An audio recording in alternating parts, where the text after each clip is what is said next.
И така, през 626 година Ли Ши Мин се възкачва на трона, става вторият император на династията Танг и управлява под името Тай Цонг. Майка му е член на много могъщ клан, а неговата леля е била съпруга на последния император на Суей Янг Ди. Във вените му тече смесена китайско-туркска кръв и това е нещо, което ще ми изиграе много лоша шега в последните години в неговото управление. Той е имал аристократично образование, но той не е бил подготвен да бъде император и да бъде наследник. Повече се интересувал от езда и стрелба с лък, както и военни кампании, отколкото от това да заляга над конфуцианските учения. Казват, че изглеждал силен и изглеждал великолепен. Не вярвал в никакви метафизични сили, не вярвал в съдбата, не вярвал в поличби. И въпреки, че често му казвали, че дните, които избира за определени ритуали, не са подходящи, той не се вслушва в това. В началото на своето управление той заема позата на смирен ученик. Открито признава, че не е подготвен за императорския престол. Казва, че има повече опит на бойното поле и се вслушва в съветите на своите министри. Приканва ги да бъдат критични, приканва ги да споделят открито своето мнение и е готов да се учи от всеки един от тях. Демонстрира съпричастност към народа и също така създава усещане вътре в собствения си екип, че всеки един от неговите съветници има важна роля и важен принос за благото на цялата нация. Но в средата на 30-те години това се променя и той става много изпухлив. Въпреки, че в началото бил много пестелив, после започна да харчи доста безразсъдно за строеж на различни храмове и на различни публични инфраструктурни проекти, които обаче той не винаги довършвал. И дори има случаи, когато е довършил цял храм и после, понеже не му харесал, наредил той да бъде разрушен веднага след това.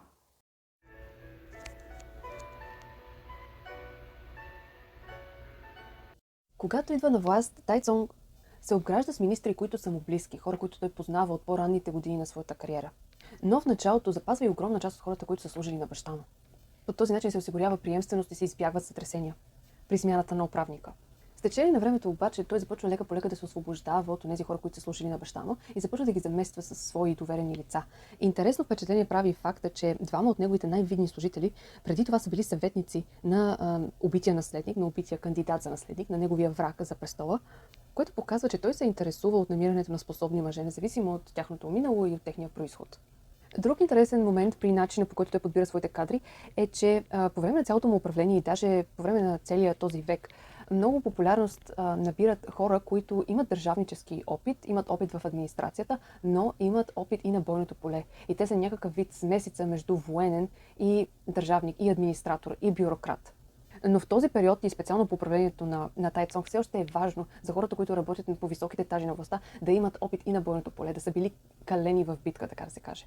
Това е нещо, което виждаме и при неговия баща, защото, както си спомняте, там също голяма част от висшите позиции в правителството са попълнени от хора, които идват от северо-западния край, където голяма част от тези аристократични семейства са смесица между китайска и тюркска кръв и те отглеждат своите момчета, учени да могат да яздят, да могат да стрелят с лък, да могат да боравят с сабя, с меч.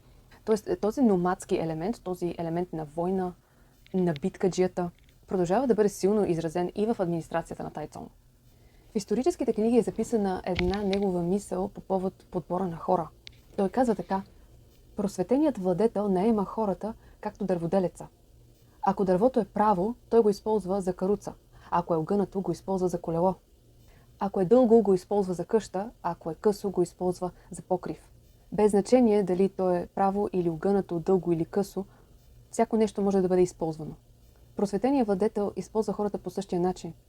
От умния той взима своите планове, от глупавия взима своята сила, от смелия той взима своя кораж, от страхливия той взима своята предпазливост. Без значение дали един човек е умен, глупав, смел или страхлив, той може да бъде нает на работа според неговите способности. И така както умелият дърводелец не изхвърля никакви материали, така и просветеният владетел не отхвърля никакви служители. Неговото управление се счита за период, в който в корпуса на държавната администрация е царял дух на колаборативност и хармония, за разлика от времената на управление на много други владетели, когато в двора са се забелязвали силни фракции. Единственото изключение е, когато наближава периодът да се избере нов владетел, тогава вече започва да се наблюдават силни фракционни съюзи. Но това е чак на края на управлението на Тай Цонг. През по-голямата част от активните му години той е успявал да избегне силната конкуренция и силното противопоставяне между различни групи. Особено много става дума за регионални групи, формирани вътре в администрацията на базата на регионалния произход на служителите. Все още по това време държавната администрация е доминирана от старата северо-западна аристокрация, Включвани са прогресивни представители на други региони. И гледайки кадровите му политики, става ясно, че той е бил запознат с последиците от подобни регионални групировки и е предприемал умишлени стъпки, за да избегне това нещо и за да не бъдат възприяти неговите политики като насочени срещу която и да е конкретна област от империята. И така, когато Тайцонг се възкачва на трона, задачата на младия император е да консолидира и разшири постиженията на баща си. По това време се наблюдава неконтролируем растеж на бюрокрацията, което не е случайно, а по-скоро е резултат от политиката на баща му, от политиката на Као Цу, който, за да стабилизира новата си династия, започва да раздава много държавни постове. Той неутрализира своите противници, като им дава роднини за съпрузи и съпруги, като създава голям брой окръзи и префектури, където да направи тези хора шефове, господари, управници. По този начин той си спечелва тяхното сътрудничество, тяхното благоволение и успява да осигури мир и просперитет и да стабилизира новата си империя. Тоест, от гледна точка на неговата историческа задача и неговата историческа мисия и неговата ситуация, това е добър подход. Но когато минават вече няколко десетилетия и на трона се възкачва неговия син Тайцон, тогава вече тази огромна бюрократична структура започва да създава проблеми. И като цяло не е толкова нужна, просто защото империята вече се е стабилизирала, вече е минало първото предаване на властта от баща към син, минало е без сътресения и Тайцонг придобива самочувствието, че вече не му е нужно да поддържа такава голяма администрация, да раздава толкова много постове, да увеличава чрез бракове в някакъв степен по изкуствен начин размера на имперското семейство, само и само да си осигури спокойствие и да тушира евентуално брожение срещу него. И той предприема административна реформа, с която да намали броя на окръзите, да слее различни общини, да комбинира префектури и като цяло просто да намали броя на административните подразделения. За да се избегне впечатлението, че той се опитва просто да се отърве от определени хора, цялата тази политика е маскирана под едно общо, тотално и кардинално преграфиране на регионите в империята. Тоест, на местните управници не им е казано, ами ние ще слеем вашите две общини, съответно ще имаме нужда само от един от вас двамата. По-скоро е казано, че се почва изцяло нова политика за това, как ще се разграфи територията на империята и как ще бъдат разпределени вече постовете. Въвеждат се и нови постове на циркулиращи губернатори, които да проверяват местната администрация. Тоест, прави се едно по-общо реформиране и на администрацията, и на териториите, така че да се избегне усещането, че това е насочено срещу определени хора и че точно едни определени хора ще бъдат обезвластени и обезземени. Нещо много интересно по негово време, че традиционно в средите на учените и на държавните администратори цари мисленето, че когато си изпратен да работиш в провинцията, това е понижение.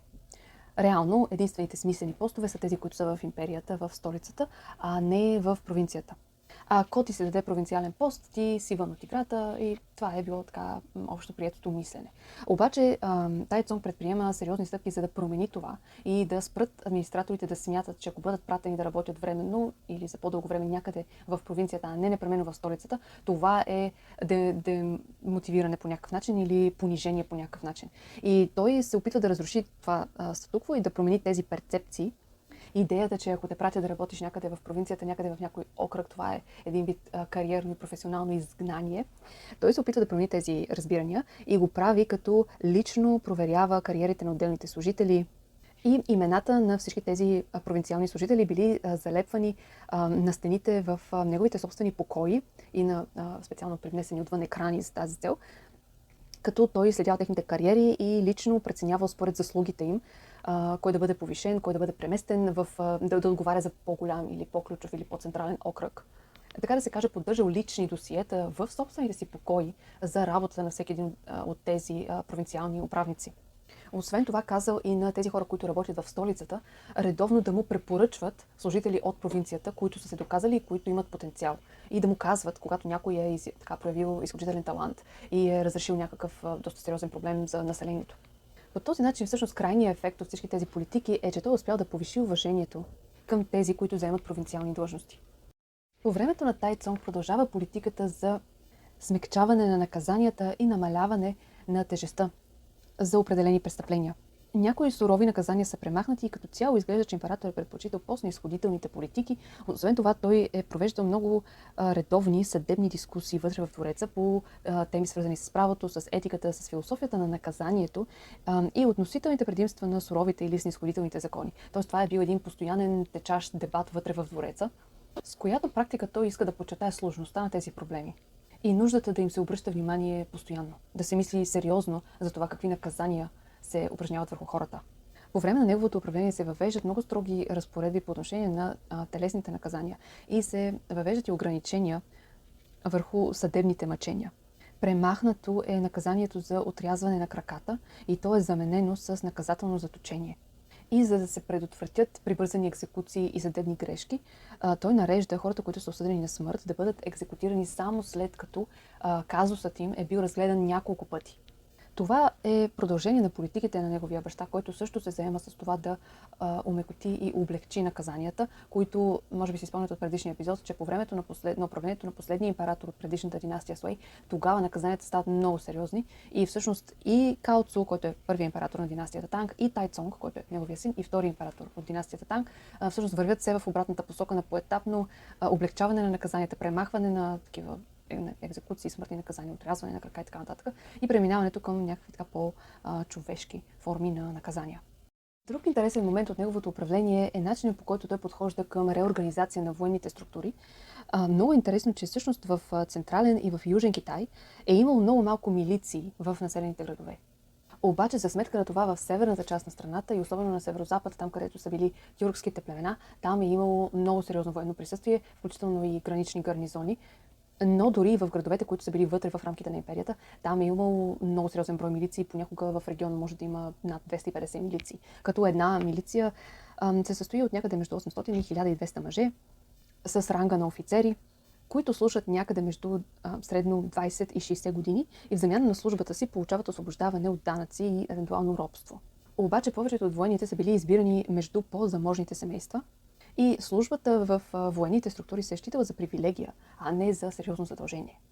Нещо, което историците отчитат като очевиден категоричен провал в политиките на Тай Цонг, това е неговата икономическа политика. Това е така, защото по време на последния император на династията Суей е регистрирано население от почти 9 милиона, като тук се има предвид, че това са 9 милиона домакинства, са регистрирани в империята, а по времето на Као Цу, това е първи император от династията Танг, броя на домакинствата пада до по-малко от 2 милиона. Обаче тук не става дума за такъв катастрофален спад в броя на населението, а заради многото премествания, заради турбулентността по край смяната на империята, всъщност много хора не са регистрирани правилно. И на практика те не плащат данъци. Тоест, тук имаме една империя, при която повече от 2/3 от населението не плаща данъци. То не е регистрирано за да плаща данъци. Разбирате какъв ефект има това върху хазната. Но това е ситуация, която се развива по времето на смяната на династиите от Суей към Танг. Тези 2/3 от населението изчезват от данъчните регистри по времето на смяната на последния император Янг Ди и първия от династията Танг Као Цу, т.е. бащата на Тай Цонг. Тоест, това не е точно провал на политиката на Тай Цонг, обаче той не успял да направи нищо, за да промени това нещо. Тоест, от тази гледна точка това историците го отчитат като негов провал. Не е, че той е виновен за това, че 2/3 от населението са избягали от радара на данъчните власти, а по-скоро защото той не е предприел ефективни стъпки, за да ги върне обратно в регистрите.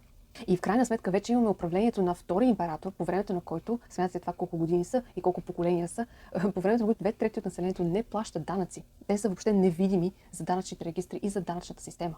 Въпреки това, икономиката продължава да се движи нагоре и всъщност страната просперира. Въпреки това, което се дължи главно на няколко много добри реколти и на това, че той създава системи за съхранение на зърно. Така че да е сигурно, че няма да има глад и да е сигурно, че посредством тези запаси той може да регулира цената на зърното и съответно цената на храната и да определя колко скъп и непосилен или пък приятен да бъде живота на населението. Така че благодарение на няколко добри реколти и на добро боравене и разпределение на запасите, които се появяват в резултат на тези добри реколти, той всъщност успява да балансира бюджета на империята, въпреки че за втори пореден император 2/3 от населението въобще не са регистрирани като платци на данъци.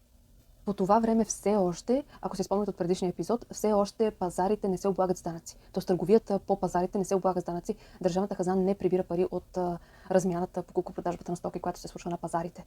Това е нещо, което започва още по времето на Као Цун, на бащата на Тайцонг, и продължава някъде продължение на близо век след неговото управление, т.е. по времето на Тайцонг, период, който разглеждаме в момента, все още във всеки град има пазари.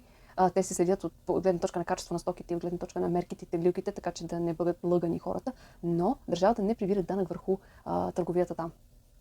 Както споменах в началото, основната задача пред Тайцонг, бидейки втори император от династията Танг, това е да консолидира властта си. И един от сериозните проблеми, пред които той се изправя, това е огромната власт, която имат различни аристократични кланове. Тези големи семейства, свързани помежду си чрез многогодишни различни бракове, които имат сериозно представителство в съдебните кръгове. Кланове, които са успели да увековечат привилегированото си положение, управляват сериозни ресурси, упражняват както политическо, така и икономическо влияние на местно ниво в много райони. Тези семейства представляват доста сериозно предизвикателство за който и да е император. От една страна, те могат да предявят претенции към престола, от друга страна, те могат да започнат да воюват формално, образно казано, с други големи кланове.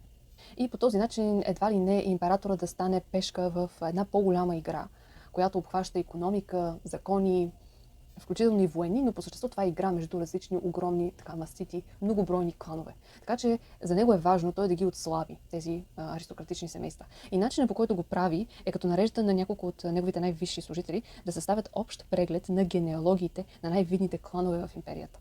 Крайният резултат от това нещо била една класация на това кой клан е по-виден от другите, на базата на това колко от неговите членове са заемали видни държавни постове. Обаче финалната класация не удовлетворява Тайцонг, не му харесва да вижда как определени кланове са се класирали толкова нагоре и затова той решава да бъде създадена нова класация, като този път точки се дават на тези, които са служили в династията Танг, т.е. при него и при баща му, а не общо по принцип и при предишните династии. По този начин той сериозно разбърква крайния резултат от класацията и успява да понижи статута на някои от иначе доста видните кланове. Това не е нещо, което оказва кой знае какво влияние по времето на неговото управление. Но по-късно, при други императори, ще видим как точно същата система се използва за саморазправа с противници. На този етап Тайцонг няма реални сериозни противници и тази негова политика спрямо тези мастити кланове е по-скоро превентивна. Обаче при други владетели малко по-късно ще видим, че всъщност това демотивиране, това в някаква степен изкуствено понижаване на статута се използва доста директно като инструмент срещу опозицията. Тук просто го маркирам като прецедент. По времето на управлението на Тайцонг продължава да се разширява образователната система, нови училища са създавани, младите мъже продължават да бъдат насърчавани да се образоват и да седят тези изпити и да се стремят към кариера в държавната администрация. И идеята на Тайцонг е да разшири броя на служителите в държавната администрация, които влизат в тази властова структура чрез изпити, а не заради произхода си. Обаче, въпреки доста активната кампания от негова страна, броя на тези хора реално в администрацията си остава доста малък. В някаква степен може да се каже пренебрежимо малък. Но все пак усилия се правят. Започват да се правят изпити доста по-често, започват тези кандидати, които са в провинцията, да бъдат изпращани в столицата, да се явят на изпит директно пред императора, да бъдат интервюирани от него, осигуряват им се дрехи и храна по времето на тяхното обучение. И това е осигурено не само за кандидатите вътре в столицата, но и за тези, които са в провинцията. Тоест тук виждаме една много директно заявена и материална, и символична подкрепа от императора, т.е. той им отделя внимание, като лично интервюира кандидатите за изпита. Отварят се и две нови училища, училище по калиграфия и юридическо училище. И хора от простолюдието също са можели да посещават тези училища. И въпреки всички тези усилия, всички тези реформи, въпреки материалната подкрепа, въпреки това, че краля лично ще се срещне с кандидатите и че кандидатите, включително от простолюдието, имат възможност за директен разговор с императора, въпреки това, всъщност на година броя на кандидатите, които са завършили успешно, е около 10. За размерите на населението на Китай по това време, пак говорим за 9 милиона домакинства, все пак, крайният резултат от всички тези насърчителни политики е, че на година по 10 човека. Въпреки това обаче, броя на хората, които все пак започват това обучение, макар да не го довършват, се увеличава доста, с няколко хиляди. за да учат класическите произведения и за да учат история. Обаче изглежда, че това е било по-скоро като хоби, а не толкова, че реално тези хора действително в крайна сметка са завършвали като служители на държавната администрация. Един от резултатите от тази масовизация на образователния процес е това, че към класическите произведения, които се преподават, се създават много различни интерпретации. Нещо, което не е гледано с добро око вътре в имперския двор, и за това се създават официални интерпретации, нещо подобно на официални учебници, официална интерпретация на конфуцианските класики, която да е правилната интерпретация. И Тайцонг нарежда всъщност да бъде създадено това нещо и да бъде популяризирано и да бъде, така да се каже, уеднаквено образованието по тези класически текстове в цялата империя. През 629 година се създава Бюрото по историография. Той има за цел да записва историята на империята независимо, обективно, без външна намеса, но това не се случва точно така. Особено по времето на Тайцонг, за който историческите книги казват, че е бил изключително притеснен за това какво ще казва историята за него. Историята става бюрократична наука и вече записването на историята е специална работа, специално задание на група учени вътре в двореца. До тогава историята се събира главно от частни лица. През 622 година се случва един много притеснителен, много сериозен, катастрофален инцидент и това е, че докато имперската библиотека, останала от династията Суей, е транспортирана до столицата, там се случва инцидент. И по различни данни между 80 и 90% от имперската библиотека е загубена и съсипана. И от всичките около 90 000 свитъка остават само 14 000. Това е огромна загуба. И тогава Као Цу нарежда всъщност на своите служители да изкупят библиотеките, свитъците и също всякакви литературни произведения и исторически книги от частни колекции. И това са усилия, които продължават и по времето на Тайцонг. И по времето на Тайцонг вече тази колекция наброява 200 000 свитъка, т.е. става повече от 2 пъти по-голяма библиотека от това, което е било в края на династията Суей. Обаче това е само 14 000 от тези 200 000 са част от оригиналната колекция, а останалото е ново изкупено от частни колекции, от аристократични семейства и литератори, които постоянно са били насърчавани от имперския двор не само да си продадат колекциите, но и да ги даряват също. Това обединява и Као Цу, и Тайцонг, заедно с литературния елит на тяхното време, защото те са заедно така обединени в една кауза за спасяването и разширяването на литературното наследство на империята. Така че този инцидент, въпреки че е доста драматичен, защото наистина много сериозни източници са загубени безвъзвратно и окончателно, той всъщност служи за едно такова обединение на нацията заедно в името на някаква кауза. И в крайна сметка колекцията само едно поколение по-късно, по времето на Тайцонг, вече е повече от 2 пъти по-голяма. По време на цялото му управление, неговото отношение към буддийските монаси е доста амбивалентно, въпреки че още с възкачването си на трона, първото нещо, което той прави, е да отмени строгите санкции на баща му. Той все пак също влиза в остри пререкания с буддийското монашество в рамките на своето управление. Той нарекал буддизма вулгарна и безполезна вяра, която в миналото е подвеждала императорите и служи за заблуда на обикновените хора. От друга страна обаче той разрешава ръкополагането на много нови монаси и монахини, като по този начин позволява на буддийския орден да нарасне. В крайна сметка обаче не би могло съвсем да се каже, че той се е бъркал в отношенията между буддизма и буддийското съсловие и миряните. Там, където те са ощетявали хазната, или поне той е имал усещането, че техните практики ощетяват хазната, той е действал, но не се е опитвал да разруши връзката на буддистите с миряните. Тоест, по-скоро действията, които е предприемал срещу тях, са били политиканстване в известна степен и опит да се наложи като така, върховен владетел над тях. А не е пипало това, което действително би могло да им създаде проблем. И другото, което също е важно за баланс да се каже, преди да приключим темата, е, че през тези години буддизма има изключително много покровители и последователи сред елитните кръгове в Китай.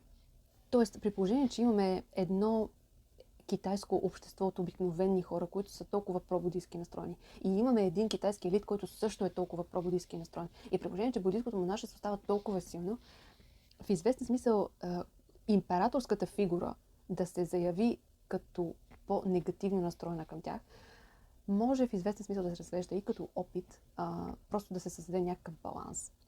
Може би Силното буддийско влияние сред различните властови центрове вътре в имперския двор е нещо, което го притеснява също. Просто политическото изражение на това буддийско влияние и по-скоро за баланс, от гледна точка просто на общия баланс на силите. Т.е. така предприема стъпки срещу будизма. Обаче трябва да се каже, че въпреки неговото лично враждебно отношение, реално той маха забраните, които налага баща му по отношение на броя на храмовете. И с изключение на грубите думи, които казва по техен адрес, общо дето просто се старае така хората да не се възползват от псевдомонашество, за да укриват данъци и по този начин да ощетяват хазната. Трудно е да се каже, че е срещу будизма, но се забелязва, че като се погледне общия баланс на силите, като че ли има причини той да се чувства заплашен от силата на буддийското монашество и на влиянието, което той има в висшите кръгове. И може би с оглед на поддържането на общия баланс на силите, той така играе срещу ордена на няколко пъти. Като пак той не атакува това, което наистина е извора на силата на буддийското монашество, а именно тяхната връзка с миряните. Защото когато баща му нарежда да бъде съкратен броя на храмовете от 120 на 3, тогава той очевидно се бърка точно там. Той иска да прекрати връзката между обикновените хора и будизма. А Као Цо не прави това. Той се опитва така малко да вземе пари, да им така отнеме от самочувствието, като им показва, че не ги харесва, но не се бърка точно там, където е най-опасно и където е наистина истинската сила на това духовно течение, а именно връзката с хората. Външната политика на Тайцонг е една от тези арени, където можем да наблюдаваме изключително интересен преврат на ситуацията. Когато бащата на Тайцонг, Као Цо, основава династията Танг, той е наясно с факта, че е в сравнително слаба позиция, защото той е нов династичен управител. Може да има много хора, които да оспорят неговото право да бъде син на небето и посредник между небето и земята. И ако си спомняте от предишния епизод, едно от първите неща, които Као Цо беше направил преди да тръгне на своето въстание и да щурмува столицата, всъщност беше да се разбере с източните тюрки.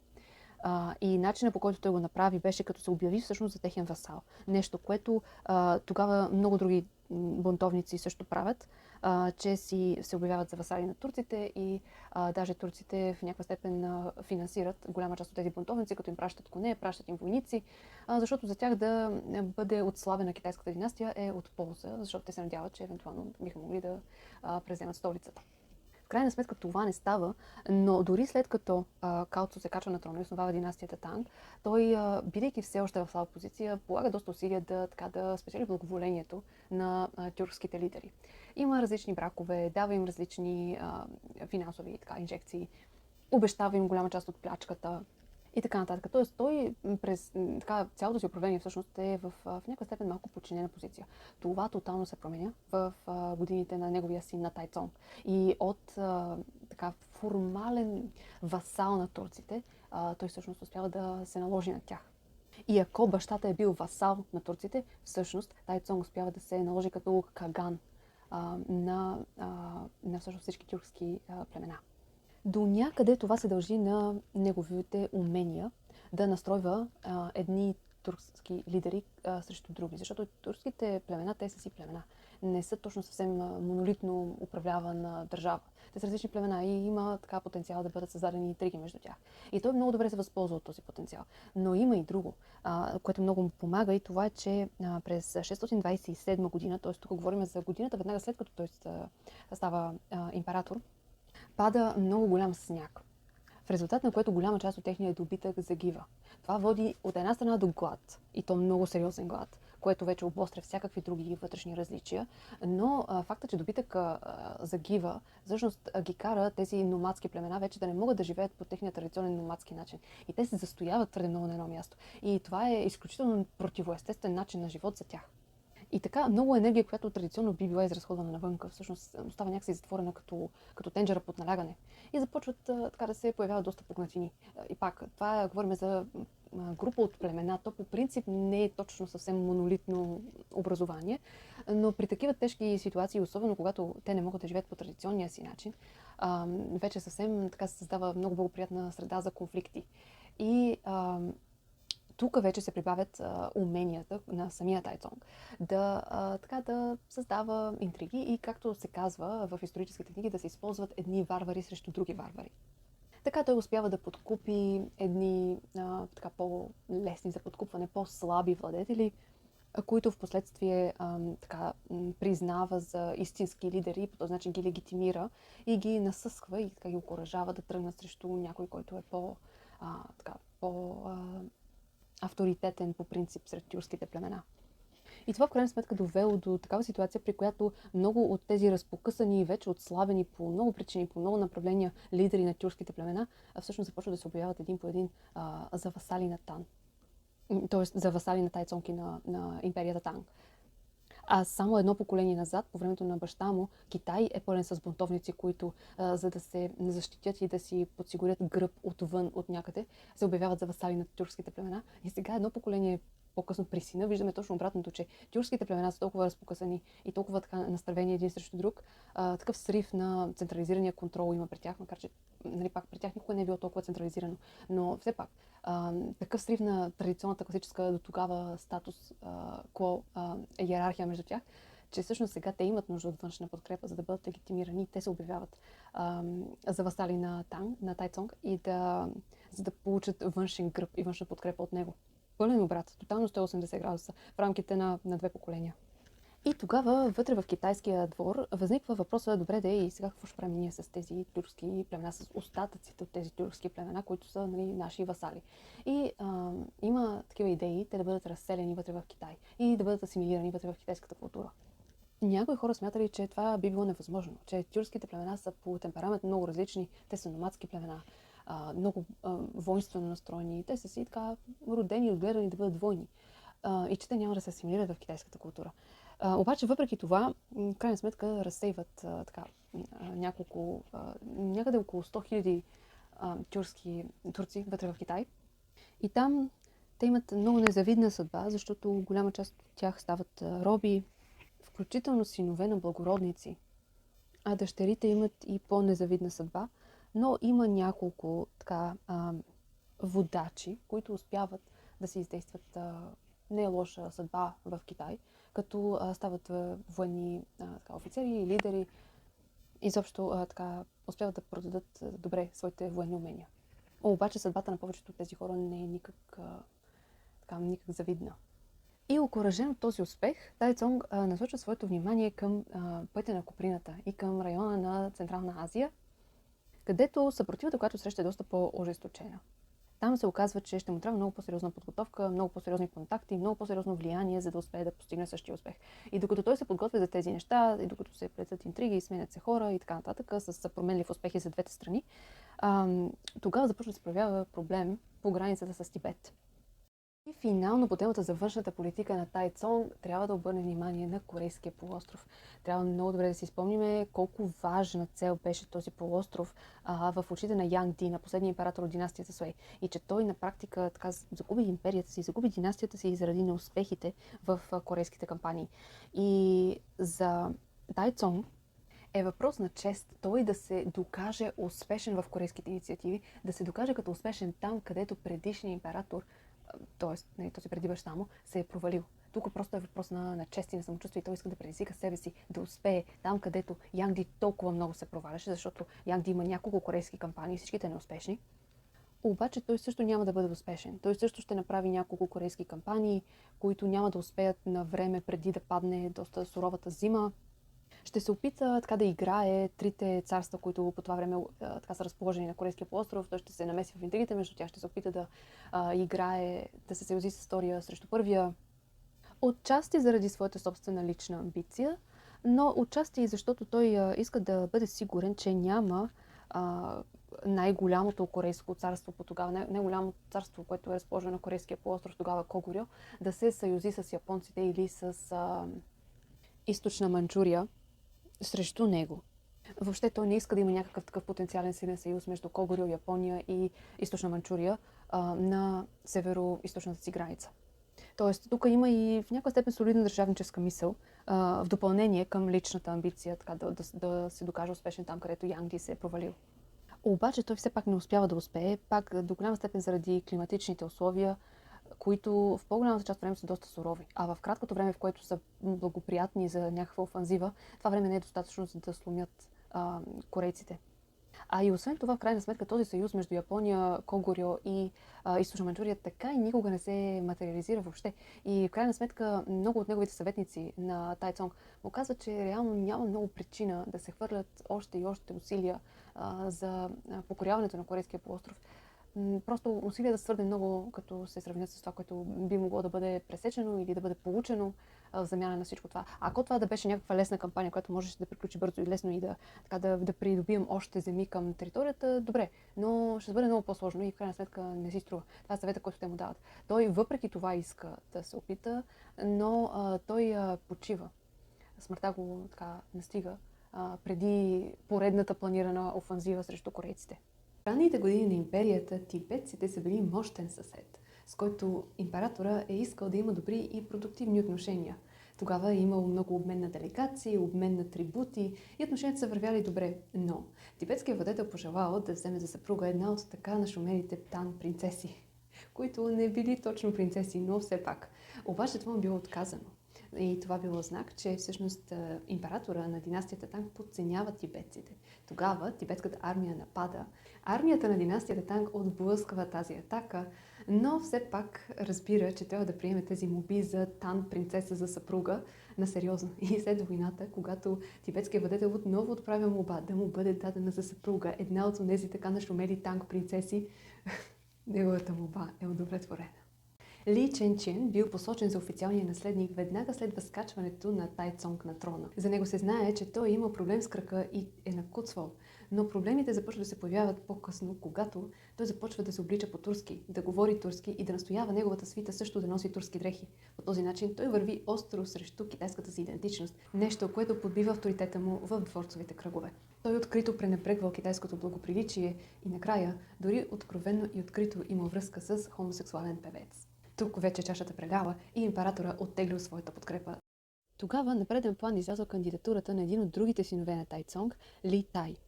За него се казва, че е бил умен и очарователен и бил наследил много от най-добрите качества на баща си. Императорът започнал да проявява благосклонност към него по много начини, един от които е, че му е дал разрешение да си основе свой собствен колеж по литературни изследвания, подобен на този, който той самия си бил създал години по-рано. И така за първи път по време на управлението на Тайцонг в имперския двор възникват силни фракционни съюзи, защото част от администрацията подкрепя първородния син, а други подкрепят Ли Тай. Но в крайна сметка нито един от двамата няма да наследи Тайцонг. Тази чест ще се падне на един от неговите други синове, който се казва Ли Чи и който ще управлява под името Као Цонг.